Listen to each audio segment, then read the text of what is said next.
To the ladies out there who are single and ready to mingle, who want love and marriage, who are well communicated, often well educated, beautiful, gainfully employed, or on their way there. Are we settling for the bus driver that doesn't really have all the financial capabilities that we think that we deserve? Or are we going to just be with this person because despite that he has great intentions, has a good heart? It's a lot going on in these internet streets, but I'm here to talk about it. I'm here to voice it. Who's that? Who that? It's Fran LaVoix. We're about to voice it with Fran LaVoix. Tune in. Welcome to Voice It with Fran LaVoix, and I'm your host, Fran LaVoix. I'd like to thank you all for supporting me in my first season that ran from August to literally last week. A total of 50 episodes, which comprised of show reviews, just my opinion on different topics in pop culture, and so much more. Thank you to the many countries that listen to me every time I put out a podcast. I'm steadily growing, and I would really appreciate your support as I go into season 2. You can follow me here and wherever else you podcast, and you can even find me on the World Wide Web by typing in "Voice It!" with Fran LaVoix. I've created a YouTube channel called Voice It with Fran LaVoix. You can find me there also, as my goal is to put up video versions of the podcast audio that you hear right now. So without further ado, I'd like to thank you and let me voice it. So I was minding my business like I usually do, and I was seeing just Iyanla Vanzant and Eboni K just trending, and it's all over YouTube, and people are just talking about this bus driver thing. And I'm like, what are they talking about? Like, if people taking the bus, did the bus driver get into a fight or something? Like, what's going viral? And so this is a conversation that is between Eboni K, who is an African-American lawyer. She's been a correspondent on, I believe, CNN or Fox News. Don't quote me on that. She has been a legal correspondent and just a commentator. She's been in numerous Breakfast Club interviews. She was on Revolt TV.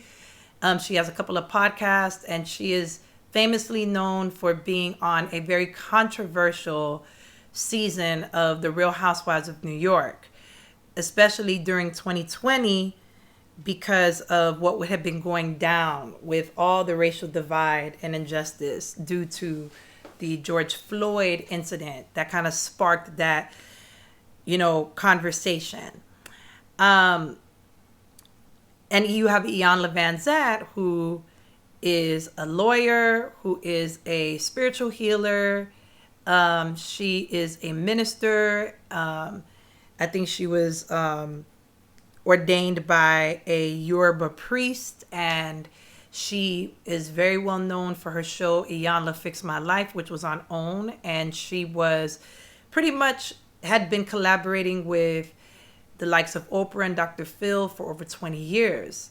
Every time she speaks, it's always very interesting, I should say, and it always sparks a lot of conversations. So with that being said, I kept hearing this stuff about the bus driver, and it was centered around the expectations that single women have that they place on men and how it affects their dating life based on what they choose and based on what men are coming with. So that's what I took from it. I'm going to let you hear the clip, and I will come back with the rest of my commentary. Let me ask you this. Let's get to the logistics, though. Let's get to the logistics. We know that Black women are earning college degrees faster than anybody else. Many of us are doing like we're doing, Iyanla. We're getting those terminal degrees, those JDs, MD, PhDs. We also are the fastest growing group of entrepreneurs, along with Latina women in America. Pew Research said that women are now out-earning men Yes. in 22 of the largest cities in America, including where I live, New York, DC, LA, you name it.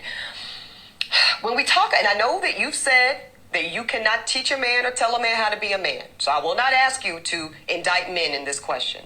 But I do want you to speak, Iyanla, to how women need to position ourselves so that we can be in our divinity, so we can have our crowns right, how we can create and not build, when some of us, quite frankly, feel that the men that are available to us, and I'm talking about across the color spectrum, across the age spectrum, trust me, I've done them all, they are not positioned to protect nor provide because of some of the statistics we just talked about. They're not earning the incomes. They're not having the resources, and some of them are not even showing up in the leadership. Would you date a bus driver? Would you date if he owns the bus? If he owns No. it. If he owns the bus. See, that's a problem. That's a problem. That's a problem. Okay. Because the standards and requisites, and I'm not talking about him laying on his sofa playing video games all day. I'm not talking about that. But the standards and the criteria that we use to measure men is off for who we are as women and who they are in this society. I would date a bus driver if he loved driving the bus, if he was a man of integrity, if he was good to his mama, if he treated me well, I would date a bus driver. But we think that it's another human being's responsibility to give us what we need instead of us building together. I can build with a bus driver. I'd have my little stash over on the side in my prenup, but I could build with a bus driver.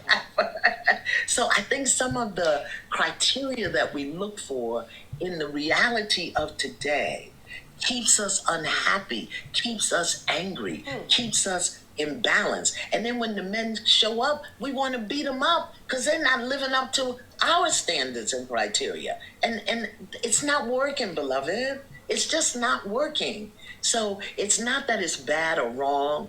It's obsolete. It's obsolete. We have to come up with a new way of being. I don't believe in carrying a man. A man has to do for himself. My son got his first job when he was 9. Okay? Because you're a black man, you will know how to take care of yourself. But I think the way we measure it, it's just obsolete. I think that's a factual analysis. For whatever we want, expect, we're told we were going to get, we got to look at the numbers and what's available on the marketplace. So you're certainly not wrong in the analysis. And Iyanla, let's tell the truth and shame the devil. We know what you got in that prenup would never be little. It'll never be small. Child, that's a big old mound of assets. But that's okay. Let's spend a little more time just so we're really clear in this conversation, Dr. Vanzant, difference between masculine energy and feminine energy, because I know that is not necessarily gender assigned, right? This is bigger than that. This is bigger than genitalia, right? Right. Absolutely. When we talk about man is mind, woman is heart. And so many of us have guarded, broken, closeted hearts that we do everything from here. And here, as a woman that's been educated, that, like you said, has a degree, here will run out. Here will lie to you. This will never lie to you. But we've been taught not to trust this. We've been taught not to trust our knowing, our intuition. But a man can have a good idea and be brilliant, So we want to have good ideas. But for us, our power is in knowing.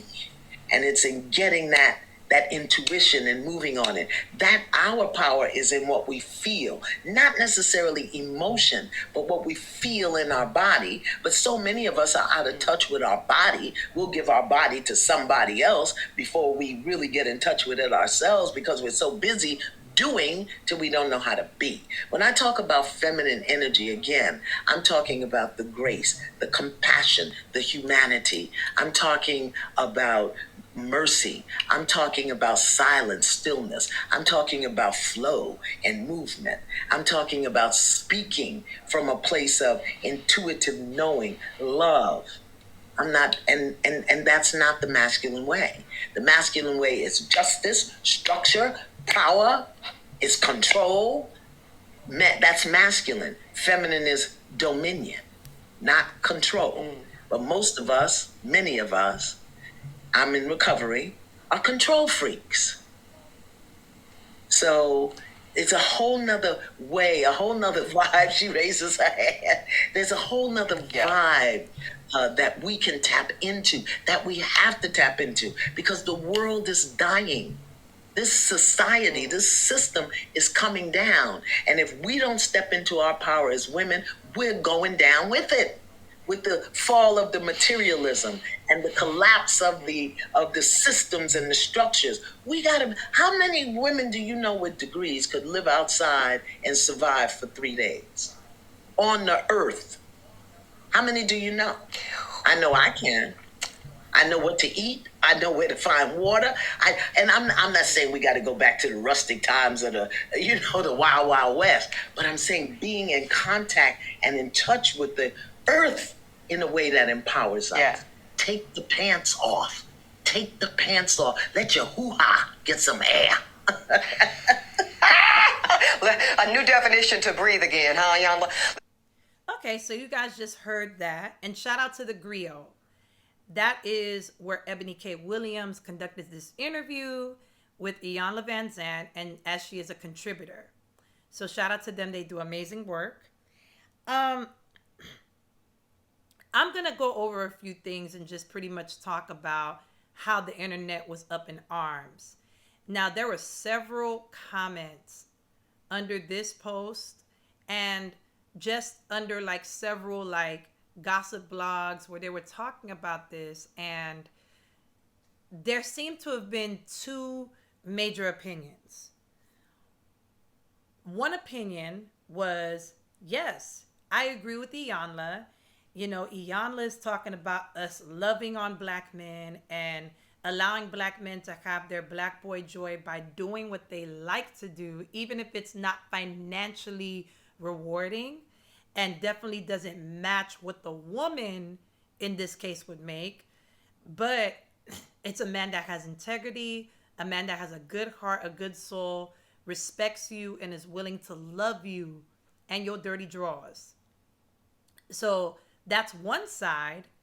Now the other side sees it as, while the good character and while all of that is great, why on earth, Iyanla, do you want me to settle for a man that can't even provide for me, that can't even take care of me? Now, I understand both sides. I'm not going to sit here and lie to you and say that, you know, I agree 100% with one side and I just neglect the other. I'll get into my opinion at the end, but I wanted to go over some statistics that I looked up, and just a little, you know, because I wanted to make sure that when I came in this podcast that I came informed. And because there is such an issue with black women being the forefront of education, you know, there was a study that showed that black women are the most educated group in the country, probably in the world, I think. If I can find that, I'll link that. But that was a study that was done within the last 5 years. So with more education typically means more income or more opportunities to gain more income throughout the lifespan. So I wanted to look up the average black male salary. So according to Social Security Administration.gov, I looked up the earnings of men aged 20 to 59 by age group and race/ethnicity between 2019 and 2020. And mind you, that was a difficult time, but this is just nonetheless real. Black non-Hispanic men in the age group 20 to 29, their average was $19,900. That was the average. Now keep in mind, average doesn't mean that all men in this age group was making that. This was just an average based on what was reported. Then when you get to the 30s group, 30 to 39, the average was $34,000. Let's get into the 40s bracket, 40 to 49. The average was $47,900. And then we get to the 50 to 59 age range at $48,000. Not even that much of a jump between the 40s and the 50s on average. Now, this was just 3 years ago. Now, so can you imagine? And when you're looking at a woman like Eboni K. Williams, she is highly successful. I mean, she's a lawyer. She's on television.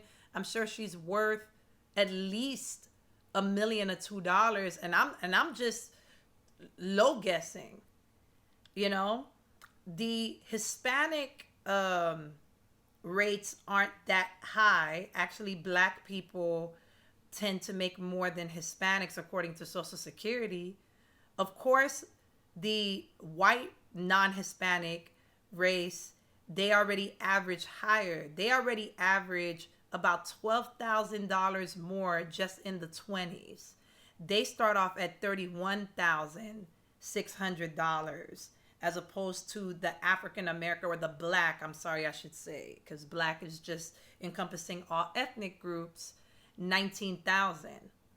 Just to on average cap off at about $69,600 on average in the 50s. That is already another $20,000 more on average. Hispanics still make less than that. Obviously, they top off at about $41,400 in average. Now, our Asian population, which is crazy, the Asian population, they start off more or less the same. They start off more or less like at $31,200. Whites tend to make on average about $400 more. Then when they get to the 30s, they even skyrocket past the whites, which I was surprised about, at about $78,100 on average, according to Social Security. Now, when they get to their 40s, they're at $100K. And then they kind of trickle down to $68,900, which still shows, according to this chart, 3 years ago, anywhere between 3 to 4 years ago, Asian men tend to earn more than Hispanics, Blacks, and whites put together. Well, not put together, but they just earn more than all three major races. The three major other races, I should say. And to me, that's kind of wild because, you know, being that the Caucasian group in this country and in the world are the majority, I would expect them to have had they had a higher head start, but it looks like, you know, that Asian culture, they done went through. Now, there are really, really terrible stereotypes about Asian people, what that they're smart and they always pick this and they always do better in this area and this arena. But who knows how they're making that money? But remember, this is an average. So don't come for me. Come for the statistics based on Social Security Administration, okay? It can't get more accurate than that. So, I would just say, because you see this average in Black men, because I'm sorry for those of you who are not black that are listening. You're just going to get an education today, in my opinion, because I am a black woman. I just, in general, though I have Hispanic roots, they earn less than even black people. So for me, I have to focus on the black tip, particularly because this conversation has triggered African American women in particular, black women, just in general. The fact is that if the average black man makes anywhere between 19,000 to just about 50, just a little less than 50,000 on average, Iyanla has a point. I'm not saying that I 100% agree with her point, but Iyanla has a point. We have all these standards as to what we're looking for in men, and what we want in men, the average black man is not even going to be able to give us financially what we're looking for. Shout out to Real Talk with Yanni. I love her perspectives. I don't always agree, but I love listening to things, just different topics, whether I agree with them or not. So with Yanni, she took it as Iyanla just wants us to settle. Iyanla just wants us to settle, and our parents worked really hard. Particularly, she gave it, her story on how her father worked hard just so that she could live in a 5-bedroom house. She saw her mother go up the corporate ladder and do all these things. And she's not going to, continue the narrative of, yes, black women, you should just settle for a man that loves you and cares for you, and y'all just gonna financially struggle. After I watched my parents just work hard and bust their behind just so I would have a better life. I agree in those aspects of, look, there's no way that that a man who is raising a daughter is going to work 3-4 jobs, bust his tail, and not feel a type of way if she presents him a man that barely is working or barely can make ends meet. There's going to be a cause for concern. So I agree. Sometimes, we have to understand that being in a relationship, while love has a lot to do with it, there are a lot of business logistics that need to be ironed out, particularly how's we gonna survive. And based off of those statistics that I just read, if your average man, black man, is not even making 50,000, that means that you're gonna find a man, said high value woman, who is making 50, 60, 70, 80, 90, 100K or more, a good 5 to 6 times out of 10, you're going to meet a man that's barely making half of that. So according to a lot of these women's logic, it's like, you're not even qualified. You're not even ready to talk to me. You got to double your income before you come at me. And that's not wrong. If that is what that woman prefers, by all means. However, I was listening to another view. Shout out to, I think it's MVMO. And she has a podcast and she does the audio on YouTube. Shout out to her. And, she discussed that our controlling nature, such as what Iyanla said, is causing us to be single because we're looking at the wrong things. We're looking at money and survival, and we're looking at all this stuff. And the truth is that we're still lonely. We're still single. We're still hurt in our desires that are not being met, which is intimacy at the end of the day. Because them dollars cannot hug you at night. Even though it could get you a very nice bed and a portable hugging machine. I don't know. I'm just being silly. But while money is a major issue, I think it's not the only issue. So the perfect and ideal man for me combines both. That man makes good income. He's gainfully employed to a place where he's able to take care of me if I ever had to stop working. However, not even however, in addition to being loving, supportive, he's in a career that he loves. He's mentally and physically and emotionally and spiritually working on himself, and he's considerate and gives me the freedom to be the same for him. That's kind of like the narrative that, hey, this is what I'm looking for, and I'm not willing to, back down. That's what a lot of women are saying. However, we got to go back to these statistics.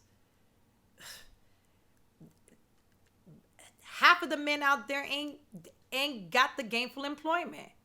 And then on the flip side, there are men who I've experienced who are gainfully employed, who, according to, certain research, once you make a certain amount of money, about $350,000, $500,000, you're considered wealthy.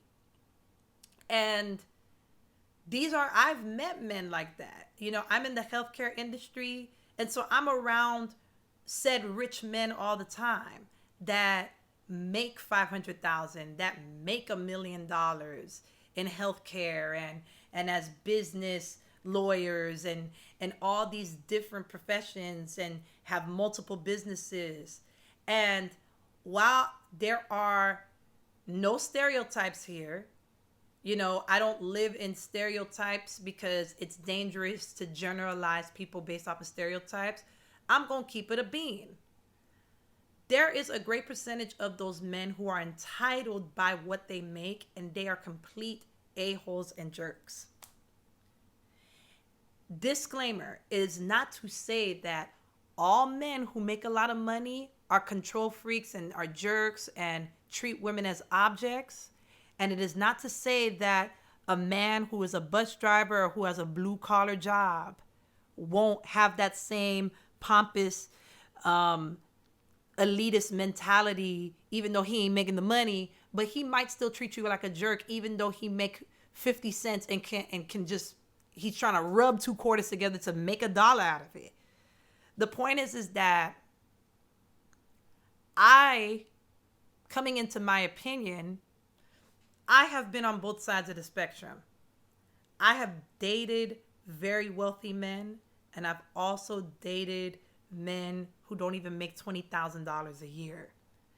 And I've had experiences on both ends where I've dated men who were like high value, and they were extremely awful human beings. And for me to say that, I'm a very reflective person, and there are times where I have been awful. So I'm not saying that I am just above, but I'm saying that I saw how they treated people on a regular, whether it was unintentional. Because sometimes we unintentionally hurt people or say things. I'm very guilty of that. But intentionally being rude, intentionally being disrespectful, intentionally acting like they're just too good for certain things, or that they don't need to speak to this person, or they can just look above this or be above that, and just having some of the worst and nastiest attitudes and really flexing with their earnings.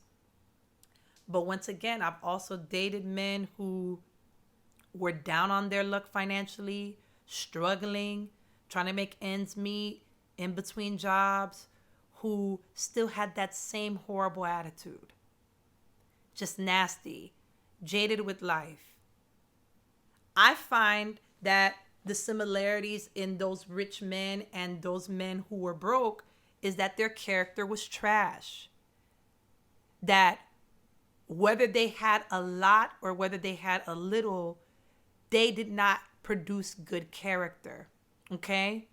And for me, that matters. For me, if your character is terrible, In First Corinthians, it says it, bad company corrupts good character.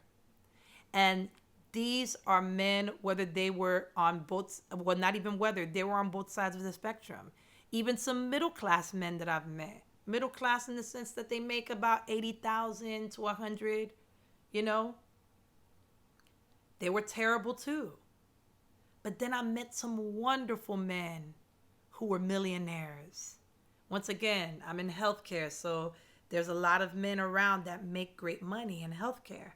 And they were wonderful, sweet, very just loving and caring and wanting to, just be married and be faithful. But then on the flip, I also, which is Iyanla's point, if we let go of just this fixated view of this man has to be making this, hey, there's a group of men out there that probably don't make the financial requirement that you're looking for, but they're wonderful. They have good character. They respect. They're very respectful. They will respect you. They are leaders in their own right, even though they're not leading with their pockets.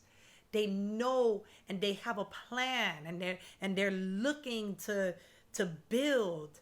And sure, he may be in between jobs, but he's steadily looking. He's making it do what it do. Even if he have to pick up Uber, he gonna do it. Even if he have to deliver pizzas, he will. But he's a good man, and he's honest, and he's a good communicator, and he loves.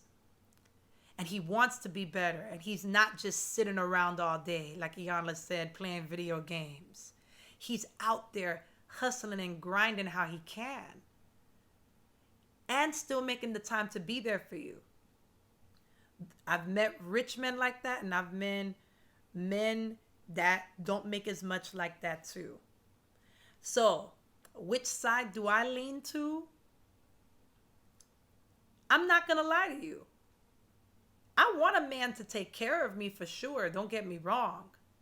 But I don't mind building with a man that I know is going to treat me well, that I know that I can communicate with, that I know loves me, and that I know is not lazy, that I know is spiritually yoked with me, that is able to be in touch with my emotions, that can lead me and guide me spiritually, emotionally, and intellectually.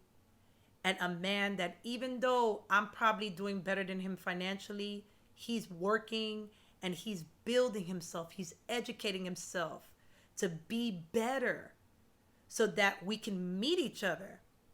Now, the disclaimer there is he may never be able to meet me financially, but what he does, he's happy, he's fulfilled, and he is growing daily. And he's willing to take care of me how he can, with all he can, considering that he's exhausted all capabilities to better himself and care for me. To me, that is the good character. To me, that's the good character that I'm looking for in a man. That, hey, after a while, all that money doesn't mean anything if your heart isn't there. Sure, he can own the bus service. He can own a chain of buses. But I want to know that man that owns all those buses and employs different drivers, Eboni, is a good man with good character. Disclaimer again, I'm not saying that Eboni was not looking for a man with great character. It's just how she responded. She would not date the bus driver. She needs to date the owner of the bus service. Well, Eboni, all I'm going to say is that I hope that if you ever meet that man, you wouldn't settle with him just because he owns the bus service, and you know that you don't completely rock with him, and you pass up on that bus driver that works the 3 to 11 shift, that will give you the love, cherish the ground that you walk on, and just honor you as the woman that you deserve to be honored as. I don't know. That's just my stance on it. Now, you tell me what you think.